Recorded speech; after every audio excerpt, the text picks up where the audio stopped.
Decisión 2021 a través de las noticias de Televisa Monterrey. Muchos temas que comentar. La mesa de los miércoles, previo al proceso electoral del próximo 6 de junio. Me da mucho gusto saludarlos. El doctor Salvador Borrego, director de Saba Consultores. Salvador, buenas noches. Buenas noches, un placer como siempre estar aquí. Igualmente el licenciado Ramón Alberto Garza, director de Código Magenta. Buenas noches. Gregorio, gracias. Al contrario, pues gracias. Yo creo que pues gran éxito la semana pasada, ¿no? Se movió mucho ahí la conversación. Que lo digan las encuestas. Que lo digan las encuestas. A ver, si les parece, muchos temas esta noche. Vámonos por partes. Lo más reciente, el caso del gobernador de Tamaulipas, ya se gira una orden de aprehensión, se emite una alerta migratoria, se le congelan las cuentas bancarias. A ver, ya estamos viendo toda la película. ¿Qué es lo que estamos viendo en estos momentos? Adelante, Ramón. A ver, primero tenemos, Gregorio, aquí la sorpresa del momento para hacerlo. ¿Por qué? Porque no se esperaba, porque estamos todavía en el diferendo con la Suprema Corte de Justicia de la Nación de si podía o no ser desaforado. Recordemos que hay una línea que empezó el 1 de mayo en donde empieza el debate y el Congreso. Primero se le pide a un juez que dicte orden de aprehensión. El juez regresa la petición diciendo hay fuero. Se manda el asunto al Congreso Federal atendiendo a que eran delitos del orden federal. El Senado dictamina, vamos a quitar el fuero. Se va al Congreso local y el Congreso local establece una protección completa. Dentro de esa situación se le pide a la Corte que dé una opinión y la opinión de la Corte es desecha el asunto y dice tiene fuero. En esa situación el presidente y la secretaria de Gobernación, Olga Sánchez Cordero, hace apenas 2 días emiten una opinión diciendo no existe el fuero.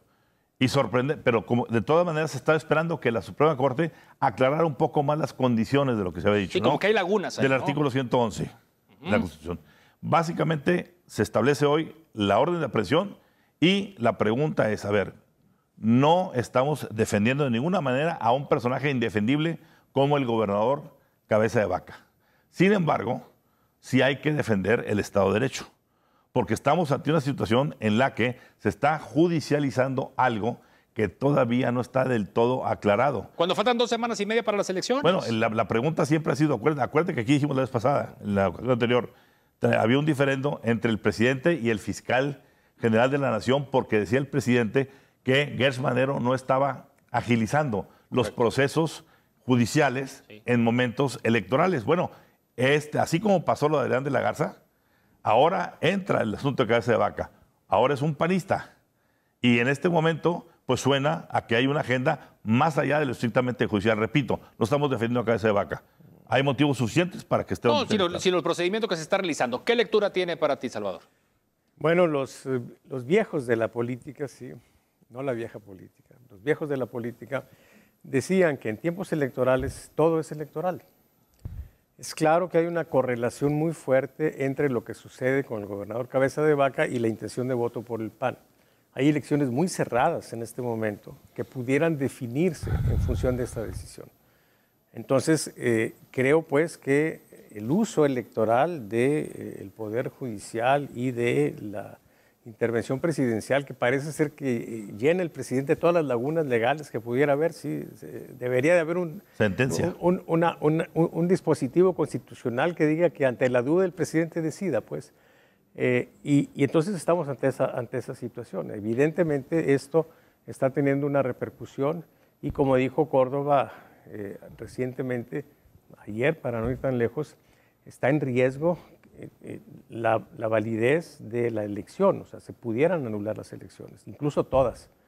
Y esto es muy grave, lo que estamos pasando es muy grave y es por la intervención directa de la presidencia. ¿Qué es lo que debería de suceder? Vamos, ¿cuál es el escenario más lógico? Digo, claro, siempre habrá sorpresas y siempre se nos puede ir el balón por otro lado. El escenario más lógico tendría que ser, Gregorio, que se presentara ante el Congreso local el rebote de la petición de lo federal, que se decretara una desaparición de poderes y se nombrara un interino o sustituto ya con el desafuero. A ver, recordemos, hay juristas tan prestigiados, uno de ellos es defensor de Cabeza de Vaca, pero es prestigiado, Alonso Aguilar Sincer, y el doctor Bourgois, que están diciendo abiertamente, el señor Cabeza de Vaca no puede ser desaforado hasta después de que en el Hasta que 22 concluya su culmine mandato. su mandato. Sí, entonces, faltan un año y meses, a ¿no? ver, la pregunta es, ¿cuál es la urgencia si estamos en un debate jurídico del momento del desafuero?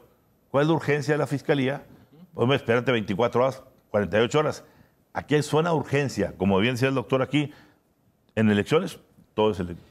Se mueve, bueno, ya la misma pregunta que te hice la semana pasada, la aguja se mueve todos los días, pero este es un factor, sería un factor de gran peso o de mediana relevancia con respecto a resultados electorales, Salvador. Sería un factor determinante.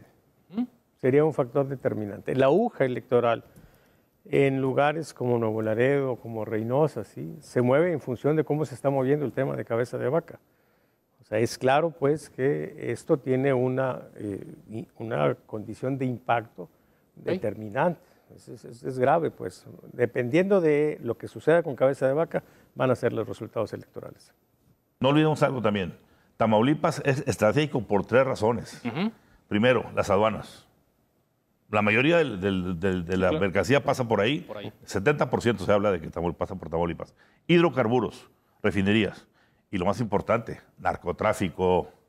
A ver, ¿dónde están los últimos gobernadores que pasaron por Tamaulipas? 2 en la cárcel, 1 muerto, 1 que pasó ahí en lugar de Torre, el hermano. Sí. Y ahora cabeza de vaca, que está otra vez contra la pared.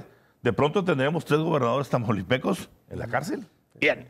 Tema Nuevo León. A ver, vámonos con el tema Nuevo León, el panorama, lo que ha sucedido en los últimos días. Antes de entrar al tema del debate, doctor Salvador Borrego, ¿qué ha pasado en las últimas semanas aquí en el estado de Nuevo León? Yo creo que lo de más impacto es lo que pasó ayer, ¿sí? El desaire de los 3 candidatos, Adrián de la Garza,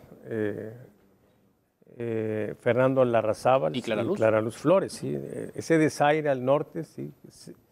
Dejando solo a Adrián, ¿sí? Y ese desaire que fue previo al ridículo de tratar de tener ahí un debate solamente con la figura de Samuel García. Eso es algo que todavía no lo tengo medido en números, pero este día comí en algún lugar y las mesas estaban hablando del tema. Es un indicio. Una semana, ¿verdad? Es un indicio, claro, de que sí, es un tema fuerte y va a tener un impacto. ¿Sí? Espero que no vaya a ser decisivo en la elección, pero sería muy triste que lo tuviera. ¿Sí? Ahorita platicamos del impacto que tiene eso en el propio medio de comunicación. A ver, el licenciado Ramón Alberto Garza, tú fuiste el inventor, Ramón, de los encuentros ciudadanos en el periódico El Norte. Dirigiste el periódico El Norte. Fui uno de los creadores con el equipo directivo del sistema de encuestas del periódico El Norte. Muy bien. Modestia aparte. Y de los debates.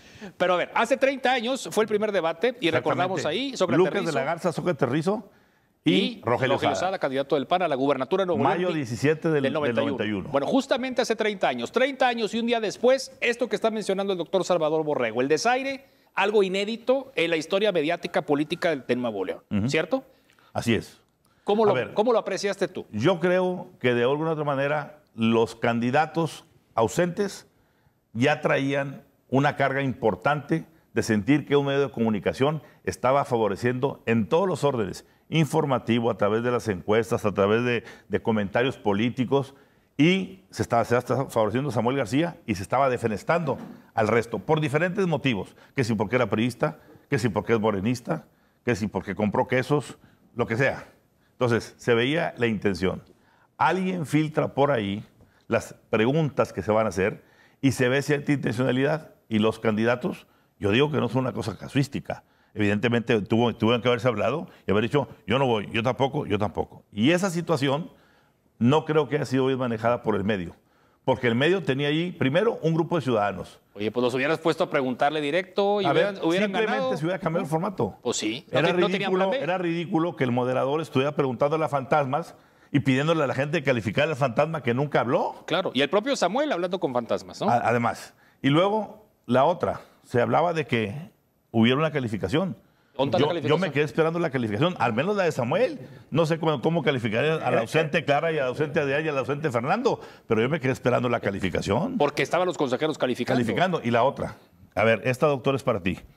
¿Qué tanta representatividad tiene un grupo de 50, 60 consejeros todos de clase media, media alta y alta, para poner una calificación de una elección que será en todos los estratos sociales de Nuevo León. Bueno, es claro que no hay representatividad, pero hay datos interesantes que el mismo periódico ha publicado en alguna ocasión. Hace tiempo publicaban la opinión de ese grupo y la opinión de la gente. Así es. ¿Sí? Y los presentaban como líderes. Y era una situación muy común ver que la opinión de los líderes no difería de la opinión generalizada, bueno. lo cual significaba que esos líderes no influían, o sea, no eran líderes.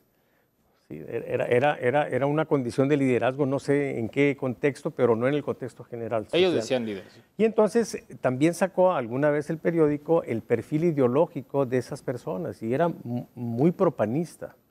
Entonces, un debate donde fuera un candidato del PRI, pues claramente lo iban a ver reprobado. ¿Sí? Claro. Y al panista, hiciera lo que hiciera, lo iban a ver con muy buenos ojos porque había una identificación ideológica. Entonces, es algo que no tiene ningún sentido. De entrada, por solo ese hecho, yo tendría elementos suficientes de justificación para cualquier candidato que no estuviera en ese perfil ideológico, ¿sí?, a negarse a participar ahí. Porque ahí iba una condición hostil. Es cierto lo que dice Larrazábal, era una emboscada. Bueno, el medio de comunicación en lo particular, ¿cómo queda ante la opinión pública? Así, concretamente. Yo creo que queda en un entredicho muy importante, porque sí se dejó en evidencia, conforme han aparecido nuevas informaciones, por ejemplo, consejeros que han criticado, incluso amenazas de renuncia, y el medio lo que tendría que hacer, yo creo, es muy simple: haber suspendido el formato de debate y darle el tiempo al candidato que asistió y decirle... No, y vos a los que estaban ahí, hombre. Exactamente, y preguntarle directamente, pero no hacer una faramalla, una obra muy mal hecha, que básicamente, yo creo, daña sensiblemente la credibilidad del medio. Claro. Entonces, ¿el que pierde es el organizador, Salvador? Evidentemente. Adrián de la Garza dice que el norte perdió la imparcialidad. Yo no creo que el norte haya sido imparcial alguna vez, y es normal que no se sea imparcial. O sea, la ideología, los valores generan sesgos naturales. Eso no es el problema. Entonces, ¿qué perdió el periódico? La vergüenza. La vergüenza, porque eso de sacar en Maquiavelo, después de que varios les hicimos la aclaración de que no tenía sentido juzgar la fuerza de Samuel en el contraste con la relación que le publicaron con el Yune, ¿sí? Cuando ellos midieron hasta el día 15 y el evento ese del Yune fue el día 16, a pesar de eso, al día siguiente Maquiavelo afirma que no le afectó en nada a Samuel el tema ese del Yunes. Entonces es un absurdo y era una clara muestra de que había una intencionalidad por influir, generando de nuevo la idea o la historia de alguien indestructible, ¿sí? Pasaba algo que claramente tenía una connotación negativa y él, en lugar de bajar, subía, ¿sí? Eso es terrible. Yo creo que en el norte lo histórico de ayer es que hasta ayer ningún elemento de la sociedad se había atrevido, ¿sí?, a desafiar, ¿sí?, la jetatura del periódico en la comunidad. Y que de súbito, 3 candidatos que representan, además, el hecho de no haber invitado a los otros 3 candidatos. Sí, eso es otra historia. Pero esos 3 candidatos desafiar al periódico es a un medio de comunicación, quien quiera que sea, es bastante fuerte. Que ahorita estuvieron ahí en Coparmex, estuvieron los 7 en un debate virtual y estuvimos el domingo. Tuve el honor de ser moderador en el de la Comisión Electoral. Claro. Con el formato. Que es el único debate. Que es el oficial. Los demás tienen que llamarse encuentros, reuniones, pero no debates. Corte comercial, si me lo permiten. Rápidamente vamos al corte y enseguida regresamos. Estamos platicando Ramón Alberto Garza, Salvador Borrego esta noche. Decisión 2021.